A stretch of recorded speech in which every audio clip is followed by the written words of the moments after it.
விண்ணமுதம் நிகழ்ச்சியை காண வந்திருக்கின்ற உங்கள் ஒவ்வொருவரையும் அன்போடு இந்த நிகழ்ச்சிக்குள்ளே வரவேற்கிறேன். இந்த நாள் ஆரம்பித்திருக்கிறது. இந்த நாளிலே பல பொறுப்புகள், நீங்கள் செய்ய வேண்டிய கடமைகள் எல்லாம் இருக்கும். அவற்றின் மத்தியிலும் இந்த நிகழ்ச்சியை பார்க்க வேண்டும் என்பதற்காக இந்த நிகழ்ச்சிக்கு நீங்கள் வந்திருக்கிறீர்கள். நம் எல்லோருடைய வாழ்க்கையிலும் நாங்கள் சந்திக்கின்ற பல சவால்கள் இருக்கின்றன. அந்த சவால்கள் சிலவற்றை எங்களுக்கு இருக்கின்ற பலத்தையும் எங்களுக்கு இருக்கின்ற அனுபவத்தையும் அடிப்படையாக வைத்து எங்களால் அவற்றை சந்திக்க முடியும். இன்னும் சில சவால்கள் எங்களுடைய வாழ்க்கையிலே இருக்கின்றன. அவற்றிற்கு எங்களுக்கு எவ்வளவு அனுபவம் இருந்தாலோ அல்லது நாங்கள் எவ்வளவு கல்வி கற்றிருந்தாலோ எங்களுக்கு எவ்வளவு தெரிந்திருந்தாலோ அது எல்லாம் போதாது. அதையும் தாண்டி நாங்கள் ஒரு இடத்திலே உட்கார்ந்து அல்லது நாங்கள் நித்திரைக்கு போகின்ற போது கட்டிலில் இருந்து இதை எப்படி நான் முகம் கொடுக்கலாம், இதற்கு எப்படி நான் ஒரு தீர்வை காணலாம் என்று நான் பல தடவைகள் யோசித்தாலும் அதற்கு தீர்வை கண்டுபிடிப்பது என்பது எங்களுக்கே சவாலாக அமைந்து விடுகிறது. ஒருவேளை காலம், ஒருவேளை நாட்கள் கடந்து போனால் இதுக்கு ஒரு தீர்வு கிடைக்கலாம். ஆனால் சில நேரங்களிலே இந்த தீர்வு எனக்கு எப்படி என்று தெரியாது. கடவுள் ஒருவர்தான் இதற்கு ஒரு தீர்வை கொடுக்க முடியும் என்று நாங்கள் நினைக்கின்ற சந்தர்ப்பங்களும் எங்களுடைய வாழ்க்கையிலே நாம் எல்லோருக்கும் வாழ்க்கையின் வேறு வேறு சந்தர்ப்பங்களிலே எங்களுக்கு கிடைத்திருக்கும். பல நேரங்களிலே ஆலயத்திற்கோ அல்லது ஆண்டவரை வழிபட வேண்டும் என்று நான் நினைக்கின்ற சந்தர்ப்பங்கள் பல நேரங்களிலே இப்படியான சவால்களை சந்திக்கின்ற போதுதான் பலருக்கு ஏற்படுகிறது. அதற்காக நாங்கள் பக்தி இல்லாத மனிதர்கள் என்றோ அல்லது சமய நம்பிக்கை இல்லாத மனிதர்கள் என்றோ நான் சொல்ல வரவில்லை. நான் சொல்ல வருவதெல்லாம் உங்களுடைய வாழ்க்கையிலே சவால்களை சந்திக்கின்ற போது சாதாரணமாக நாங்கள் கடவுளிலே பக்தியாக இருப்பதிலும் பார்க்க அல்லது கடவுளோடு நேரத்தை செலவிடுவதிலும் பார்க்க வாழ்க்கையிலே ஒரு சவாலை சந்திக்கிற போது அதிலும் பார்க்க கூடுதலான நேரத்தை செலவிட்ட அனுபவமும் கூட உங்களுக்கு இருக்கும். இன்று நாங்கள் ஒரு மனிதரை பற்றி பார்க்க போகிறோம். வேதாகமத்திலே அந்த மனிதரை பற்றிய சம்பவம் அல்லது கதை 1 ராஜாக்கள் 19வது அதிகாரத்திலே இருக்கிறது. அந்த மனிதருடைய பெயர் எலியா. எலியா என்பவர் ஒரு தீர்க்கதரிசி. நமக்கு ஒருவேளை அவரை பற்றி தெரிந்திருக்கும். நீங்கள் அவரை பற்றி வாசித்திருப்பீர்கள். அந்த எலியா என்ற மனிதர் கடவுளிலே மிகவும் அன்பாக நெருக்கமாக இருந்த ஒரு மனிதர். அந்த காலப்பகுதியிலே அங்கு அரசாண்ட ஒரு ராஜா தான் நினைத்த வேறு ஒரு தேசத்திலிருந்து ஒரு பெண்ணை திருமணம் செய்து அந்த பெண் அந்த நாட்டிற்கு ராணியாக இருந்தாள். அந்த பெண் வேறொரு நாட்டில் இருந்ததினாலே அங்கிருந்த ஒரு தெய்வத்தை கொண்டு வந்து அந்த தெய்வம்தான் உண்மையான தெய்வம் என்பதை ராஜாவுக்கு சொல்லி ராஜாவும் தான் கடவுளிலே வைத்திருந்த நம்பிக்கையை விட்டு விலகி போக பண்ணினாள் என்று நாங்கள் வேதத்திலே வாசிக்கிறோம். இப்போது இந்த எலியா என்ற மனிதர் உண்மையான கடவுள் யார் என்பதை நிரூபிக்க வேண்டும் என்று விரும்பினார். இது ஒரு பழைய கதை, பல 1000 வருஷங்களுக்கு முன்பு நடந்தது. இப்போது இருக்கிற சூழலில் இதை புரிந்து கொள்ள பார்க்க வேண்டாம். ஆகவே அவர் அந்த கால வழக்கத்தின்படி ஒரு பலி இடுகின்ற ஒரு மேடையை, பலி பீடத்தை உருவாக்கி அதிலே ஒரு ஆட்டை பலியாக செலுத்தி அந்த பலிபடத்தை சுற்றி ஒரு வாய்க்கால் உருவாக்கி அதிலே தண்ணீர் நிறைய ஊற்றி அவர் கடவுளை பார்த்து ஜெபம் பண்ணுகிறார். கடவுளே, நீர் உண்மையான கடவுளாக இருந்தால் இந்த பலியை அங்கீகரிக்க வேண்டும் என்று அவர் ஜெபம் பண்ணுகிறார். அப்போது வானத்திலிருந்து நெருப்பு, அக்கினி கீழே வந்து அந்த பலியை அப்படியே எரித்து போட்டது. அந்த நெருப்பு வருகிற போது சுற்றி வர தண்ணீர் ஊற்றப்பட்டு அந்த பலிபடத்தை சுற்றி தண்ணீர் இருந்தாலும் அந்த தண்ணீரெல்லாம் அந்த அக்கினியிலே இல்லாமல் வறண்டு போனது என்று சொல்லி இந்த கதை சொல்லுகிறது. இப்போது இந்த எலியா என்ற மனிதர் அந்த மக்களுக்கு சவால் விடுகிறார். நீங்கள் நம்புகின்ற கடவுள் உண்மையானவர் என்று சொன்னால் நீங்களும் இதே போல செய்யுங்கள். அங்கு எல்லாமாக 450 இந்த அந்த வெளி ஊரிலிருந்து கொண்டு வந்த தெய்வத்தை நம்புகிறவர்கள், அந்த பூசாரிகள், ஆசாரியர்கள் இருந்தார்கள் என்று சொல்லப்படுகிறது. அவர்களும் இதே போல ஒரு பலிபீடத்தை உருவாக்கி பலியை அதில் வைத்து அவர்களும் பிரார்த்தனை செய்தார்கள். கடவுளே, இந்த பலியை அங்கீகரியும் என்று சொல்லி காலையிலிருந்து மாலை வரை அவர்கள் கூக்குரலிட்டார்கள். ஆனால் எந்த மாற்றமும் நடைபெறவில்லை என்று அந்த கதை முடிவுக்கு வருகிறது. அத்தோடு கதை முடிவுக்கு வந்திருந்தாலும் இந்த எலியா ஒரு பொய்யான வதந்தியை, பொய்யான கருத்தை மக்கள் மத்தியிலே இவர்கள் எல்லோரும் சேர்த்து பரப்பினார்கள் என்று கோபம் கொண்டு அந்த 450 பேரையும் கொலை செய்தார் என்று அந்த கதை தொடர்ந்து போகிறது. இவர் கொலை செய்து விட்டார். ஒருவர் அல்ல, இருவர் அல்ல, 450 அந்த ஏனைய தெய்வத்தை நம்பின மனிதர்கள், தீர்க்கர்கள் அல்லது பூசாரிகள், ஆசாரியர்கள் கொலை செய்யப்படுகிறார்கள்.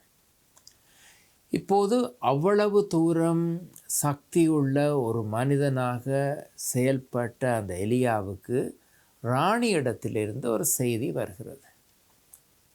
என்னுடைய சமயத்தை பின்பற்றி அல்லது என்னுடைய ஒழுங்குமுறையை பின்பற்றி இருந்த இத்தனை பேரையும் நீ கொலை செய்ததினாலே அவர்களுக்கு நீ செய்தது போல நானும் உனக்கு செய்வேன். இதுதான் செய்தி.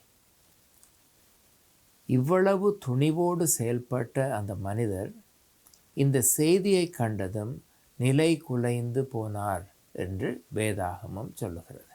குழம்பி போனார். இதை அந்த ராணியிடத்திலே வந்த அந்த செய்தியை எப்படி அணுகுவது, எப்படி சந்திப்பது என்று இந்த எலியா என்ற தீர்க்கருக்கு தெரியவில்லை. கடவுளிடத்திலே போய், கடவுளே, எனக்கு இது போதும், என்னுடைய ஜீவனை, என்னுடைய வாழ்க்கையை எடுத்துவிடும் என்று சொல்லி அவர் பிரார்த்தனை செய்கிறார். இதற்கு மேல் என்னால் இதை எதிர்கொள்ள முடியாது. இதை சந்திக்கின்ற திராணி பலன் எனக்கு கிடையாது என்று சொல்லி அவர் எனக்கு வாழவே விருப்பமில்லை என்று சொல்லி அவர் ஒரு இடத்திலே படுத்து நித்திரை செய்தார் என்று சொல்லி இந்த கதை தொடர்ந்து போகிறது.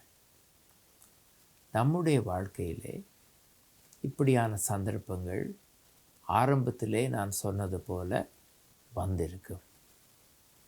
இதை சந்திக்க என்னால் முடியாது, இதற்குரிய திராணி பலன் எனக்கு இல்லை, ஆகவே இந்த உலகத்திலே என்னால் உயிர் வாழ முடியாது. எத்தனையோ பேர் அப்படியான சூழ்நிலைக்கு போனவர்கள் தங்களுடைய வாழ்க்கையை இனி தொடர முடியாது என்று சொல்லி தற்கொலை செய்து கொண்டவர்களுடைய கதைகள் பல நமக்கு தெரியும். அது வாழ்க்கையில் எப்படியான பிரச்சனையாகவும் இருக்கலாம். ஒரு கடன் பிரச்சனையாக இருக்கலாம், குடும்ப பிரச்சனையாக இருக்கலாம், பரீட்சையிலே தோற்று போனதாக இருக்கலாம், வேலையை திடீரென்று இழந்து போனதாக இருக்கலாம், அல்லது தன்னிடத்தில் இருந்த பணத்தை யாரிடத்திலோ களவு கொடுத்ததாக இருக்கலாம். இப்படி ஒன்றுக்கு பின் ஒன்றாக ஒரு பட்டியல் போட்டுக்கொண்டு போனால் அந்த பட்டியலுக்கு ஒரு முடிவு இருக்காது. வாழ்க்கையிலே வித்தியாசமான சவால்கள் நமக்கு வருகின்றன.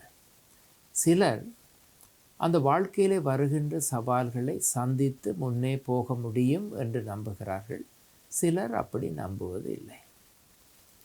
தற்கொலை செய்து கொள்வது மட்டும்தான் மக்கள் எடுக்கின்ற முடிவு என்று நான் சொல்ல வரவும் இல்லை.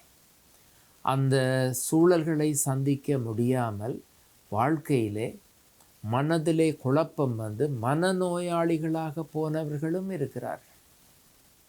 சமுதாயத்தை விட்டு விலகி இது நான் இனிமேல் என்னால் வாழ்க்கையை சந்திக்க முடியாது என்று சொல்லி வீட்டிற்குள்ளேயே முடங்கி போனவர்கள் இருக்கிறார்கள். வாழ்க்கையிலே கருத்தை இழந்து போனவர்கள் இருக்கிறார்கள். கடவுளிலே நம்பிக்கை இல்லை என்று சொன்னவர்கள் இருக்கிறார்கள். அந்த காரணத்தை தேடி போனால் அவர்களுக்கு ஏதோ ஒன்று வாழ்க்கையிலே நடந்திருக்கு.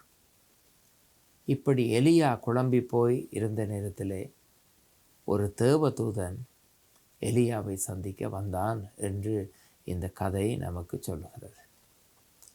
அந்த தேவதூதன் எலியாவை பார்த்து, உன்னுடைய வாழ்க்கையிலே நீ சந்திக்கின்ற இந்த சவால் உனக்கு பெரிதானது.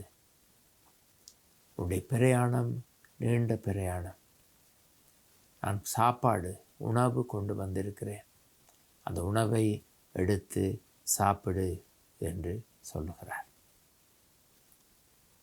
கடவுளுடைய ஒரு மனிதன் கடவுள் நம்பிக்கையை விட்டு மனக்குழப்பத்திலே இப்படி இருக்கிறானே என்று கடவுள் தன்னுடைய தூதனை அனுப்பி அவரை பார்த்து கடிந்து கொள்ளவில்லை.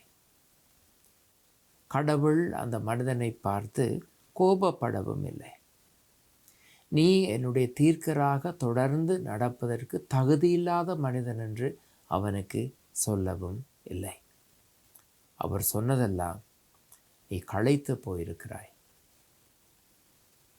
மனக்களைப்பாக இருக்கலாம், உடல் களைப்பாக இருக்கலாம். நீ களைத்து போயிருக்கிறாய். இதோ நான் உனக்கு சாப்பாடு கொண்டு வந்திருக்கிறேன் என்று சொன்னது மட்டும்தான் இந்த கதையிலே நாங்கள் காண்கிறோம். நம்முடைய வாழ்க்கையிலே பல நேரங்களிலே நாங்கள் சந்திக்கின்ற பிரச்சனைகள் மத்தியில் கடவுள் நம்மை பார்த்தும் அதுதான் சொல்லுகிறார். நம்முடைய வாழ்க்கையிலே நாங்கள் இருக்கின்ற சூழலை கடவுள் காண்கிறார்.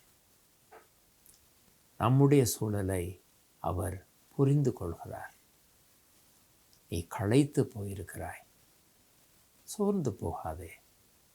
நீ உணவு உண்டு பலத்தை பெற்றுக்கொள் என்று நம்முடைய வாழ்க்கையிலே தொடர்ந்து போவதற்கு அவர் வழிகாட்டுகிறார். அந்த ஆண்டவரை பற்றித்தான் இப்போது நாங்கள் சிந்திக்க வந்திருக்கிறோம். ஆண்டவர் தாமே உங்கள் ஒவ்வொருவரையும் ஆசீர்வதிப்பாராக. ஆமென்.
அருளினால் நிரப்பினே